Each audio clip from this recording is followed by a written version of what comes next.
Welcome to this week's edition of the Women's Basketball Report. Joining us now is head coach Peter Sanella. Coach, your team got its first NEC win of the season this past Saturday against Central Connecticut, finished 1-1 overall for the week, but just talk about being able to get that first conference win here at home. Well, it's our first home game in a long time, and Central Connecticut's always a very tough, gritty team. So we're happy. We played very sharp offensively. We did well getting the ball to our key players, and we shot the ball so well in that game. And now we got to try and keep doing that at home, and we got to find a way to get some more, do a better job on the road. Yeah, now another notable thing, it was the 500th win in program history, that game on Saturday. Just you've been a part of many of those wins here in your tenure. Just want to talk to you about some of the more notable wins you've had over your career, if you just want to talk about those and be able to get the 500th win. Yeah, well, 500 wins for the universities are, great accomplishment. A lot of wins over the years here. Probably some of the better wins are, it's always been tough to win at Robert Morris. We've won out there a couple times in the last 5 years. Those were big wins. Also, when we have a conference win against St. Francis, PA, we've done that a few times on the road. And the last few years, a rival of ours would be the team like Sacred Heart, or who we've beaten here in our gym. Last year was a big win. So those are probably some big wins in the last couple of years. Yeah, also Lauren in that game, I just want to throw some numbers at you. 31 points from her, 16 rebounds, 10 of 12 from the field, and 11 free throws she made in that game. I know that this program's had some big-time performances from big players over the years, and especially in your years. Just where does that rank for you in the performances has been in recent years? It's right up there with Mariah Laurie and Erica Livermore, some of the great games that players have had. But to score 31 points on 12 shots, I mean, you can look in every box score on the internet for the next few years, and if you find somebody who scores 31 points on 12 shots, that's an accomplishment. Not too many people can do that, and to get 16 rebounds as well.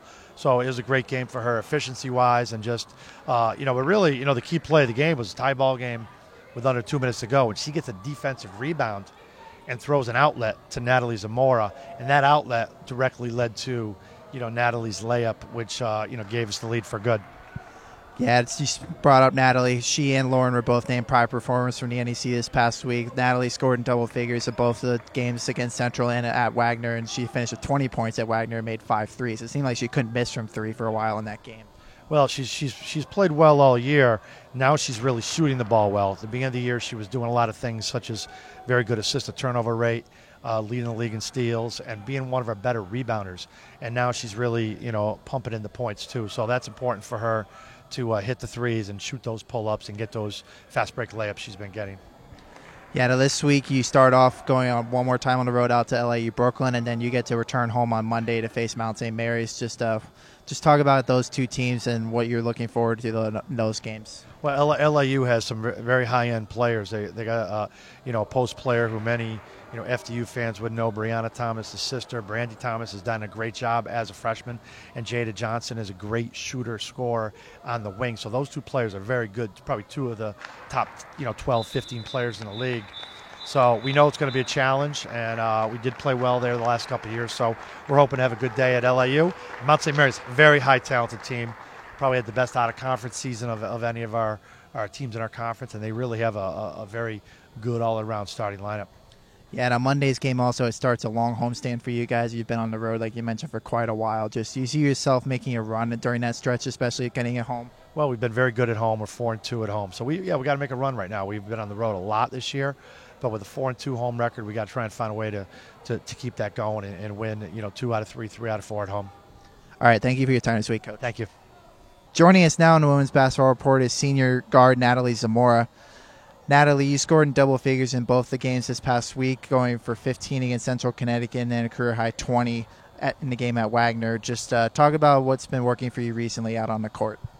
I think we just had some really good practices, kind of getting in a flow. Now that's when a break, it's kind of nice to be able to kind of get shots up, get in the gym a little bit more. So I would say just teammates setting me up for shots and running our plays through. Yeah, now in that Wagner game, you also hit 5 threes, which tied your career high. You made all 5 of those tries right in a row between the second and third period. At some point, did you have a feeling like you just couldn't miss from the floor?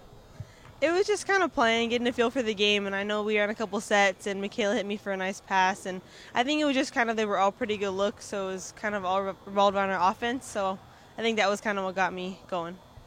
Yeah, now you also currently lead the league in steals. You average 2.3 per game. Just your defensive mindset going out there and attacking on that end of the floor, what leads you to get so many steals? I think just kind of doing whatever our team needs us to do. So whether it's getting stops or being in help side defense or helping out the post, whatever it is that game, I think kind of just knowing the scout, that's kind of helping where the ball is going, knowing how to stop it, and knowing how to stop their plays. Yeah, now also on Saturday, you guys made history, getting the 500th win in program history. Just talk about for you and your teammates what it means to have accomplished that for the program here this season. I think it's huge, especially like with people I've been here with since the beginning. Like, it's a cool thing to kind of go through all that and see the different players that have been around the program and all the great people that have come through. So I think it's really cool to be here for that. Yeah, now this weekend you have one more road game out at LIU Brooklyn before starting a home stand against Mount St. Mary's on Monday. Just talk about what you guys need to do to get wins in both games this weekend. We have a really big stretch coming up. We know that both games are must-wins. We have a really good mindset going into them, and I think we're kind of finding our groove a little bit as a team, and we're finding out what our weaknesses are at the same time. So I think it'll be good to just kind of like focus on those this week in practice and get them figured out. All right, thank you for your time this week, Natalie. Thank you. That'll do it for this week's Women's Basketball Report. You can catch the Knights on Saturday out at LIU Brooklyn. That game starts at 2 o'clock. And then on Monday back here in the Rothman Center, that game will start at approximately 4:30 or after the end of the men's game. You can catch both games on NEC Front Row. For more on the FDU Knights and all the Knights athletic teams, please check out FDUKnights.com.